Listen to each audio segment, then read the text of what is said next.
Good afternoon.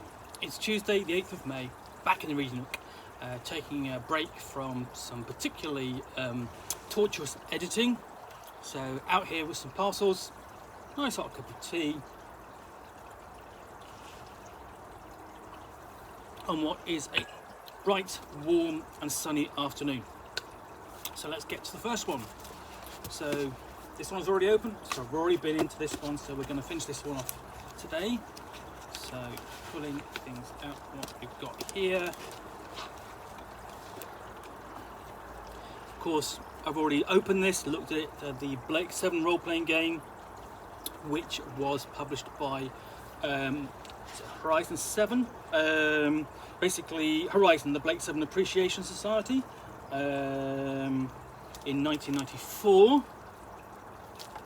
So the other fan clubs like this put out their own publications, whether it's a magazine or a fanzine, so they went one step further and obviously produced this, which basically last time I said I was quite surprised, actually really quite surprised, to be able to get hold of a copy at such a good price as well. The other thing I'm going to pull out of this is this. It's two books in one. It is the Horizon Blake 7 technical manual, and essentially basically the seller has put it into one, but the two books into one binder, because what we've got there is part 2.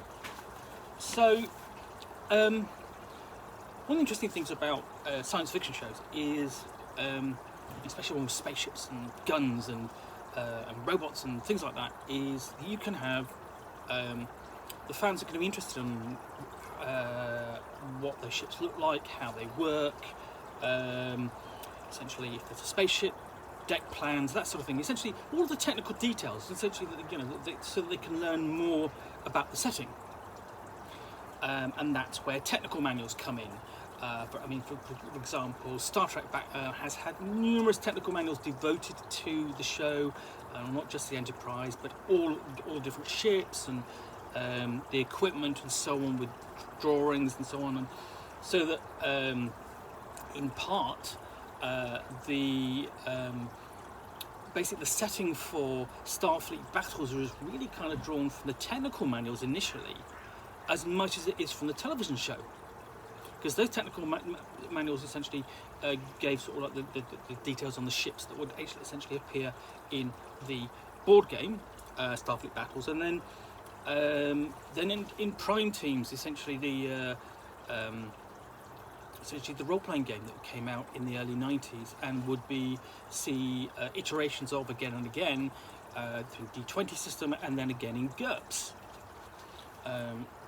So what we've got here essentially is, welcome to part 1, the Horizon Blake 7 technical manual, the definitive visual guide to the Blake 7 universe, which has been produced in 7 installments because of the enormity of the project. This manual, this one is divided into 4 sections: the Liberator, Scorpio and Xenon base, the Federation and non-Federation. And so it's not just, so there's basically, for past one we're essentially focusing on the Liberator, and we open up, okay, and it's not just a case of, okay, here's the Liberator, and you have that, but that folds out, so you have that. And let's go do this several times as you go through, and you've got different views of the Liberator. So you have front and rear elevations.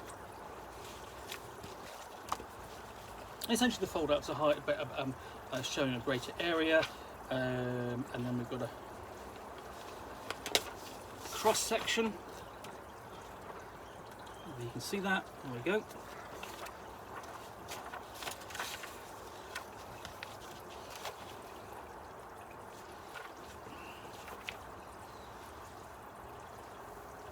And then we've got a deck plan. I mean, obviously, you've never seen anything like this before. with just how complex and jumbled that kind of is on there.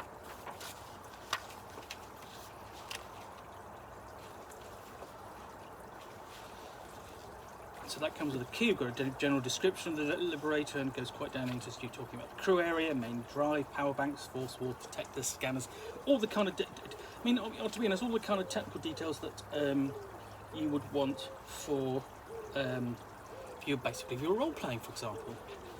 So we have a detailed breakdown of the flight deck of the Liberator.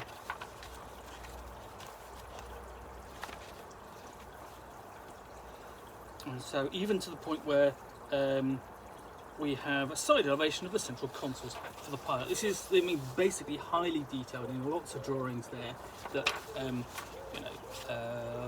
that fans will appreciate. And it's doing this again for, it does it has basically shows the front elevation as well. It's going through that again, and then we have a plan. So I'm pretty much sure, as exhaustive as this is, you probably could have fitted that onto one page. I mean, having the fold-outs are nice, but they're a bit difficult to handle, as you can, as you can see, because it's sort of like, open up, show them to you, and so on. We're going through console after console, and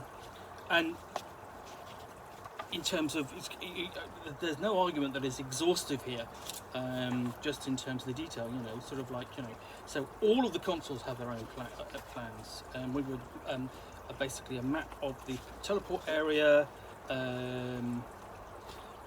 so just one of the areas. I mean, a bit like the Enterprise, it would actually, in fact, more the Enterprise in some ways, it would form quite an important place aboard the ship.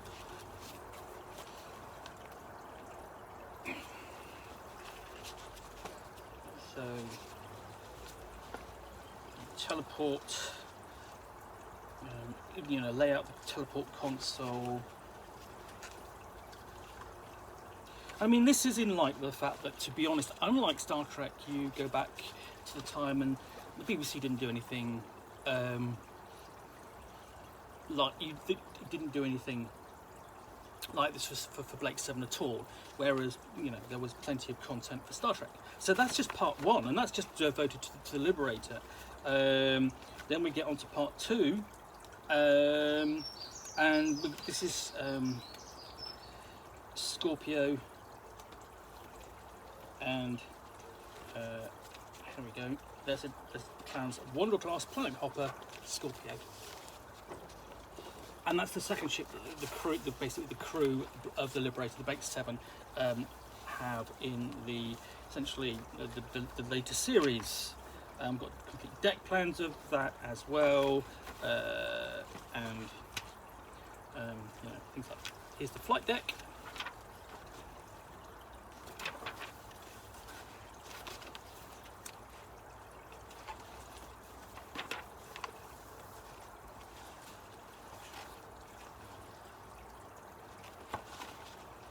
Yeah, weapons, cartridges that fit into the handgun in the later sections of Blake 7, not the kind of like the almost dagger-like weapons aboard the Liberator. There we go. There's more traditional sci-fi gun, and that weapon had multiple different cartridges you could insert. So you've got to break down the different cartridges: plasma shell, laser, percussion shell, etc. So tranquilizing drugs. So they're there. And actually, I sort of like, it's not 2 parts, it's 3 parts, because welcome to part 3.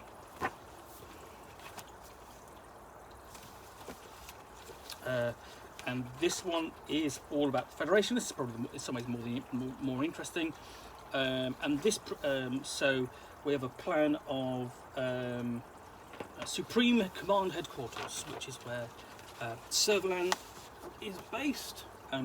For the most part, plots her dastardly plans and attempts to arrange the capture of the Liberator and recapture of Blake, and so on. So basically, we have basically side elevations of the Starburst pursuit ship, which is what for the most part, the spaceship that basically chases the Liberator through much of the first series.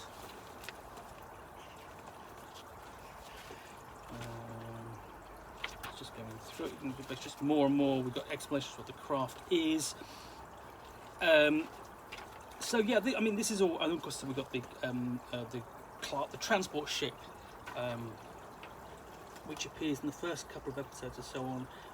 The London, which transports Blake and his fellow prisoners to the penal colony. And we've got different variants and deck plans and more. Should you want it?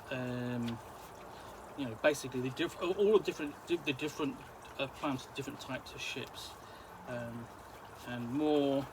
And then Federation weapons.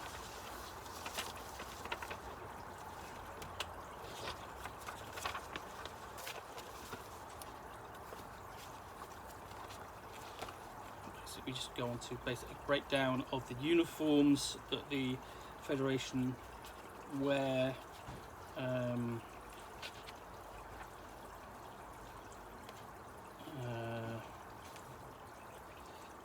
Such as a space commander, such as Travis in the series, and it's all quite meticulously done, and you're really kind of wishing, you know, that this could have been photos or something like that, but obviously in basically because of licensing issues it can't be, but it can be. So drawings, and they're all done, and then basically at the back we've got part 4 non-Federation, and that really essentially brings us, so there's a complete technical manual here, in fact, so everything that the fan would want, short of a proper source book, and then there's a final design of the main other character in the series, Aurak, who is initially a bit of a MacGuffin, but becomes an actual character in his own right. So, in conjunction with the role-playing game, this is probably quite a useful book. I mean, you know, fans are going to rely upon a lot of their own information plus this to run the game. You know, and basically their own, with this sort of thing, with their own knowledge of the series, going back almost, well, 40 years now.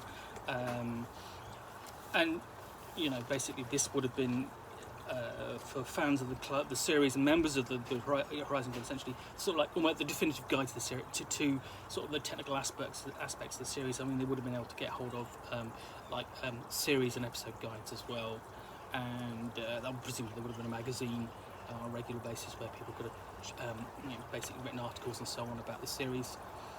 So yeah, that's the Blake 7 technical manual. An interesting piece of ephemera if you're a fan of the show. Not widely available, you really have to be a fan and sign up and then purchase it directly. I'm glad to get hold of a copy.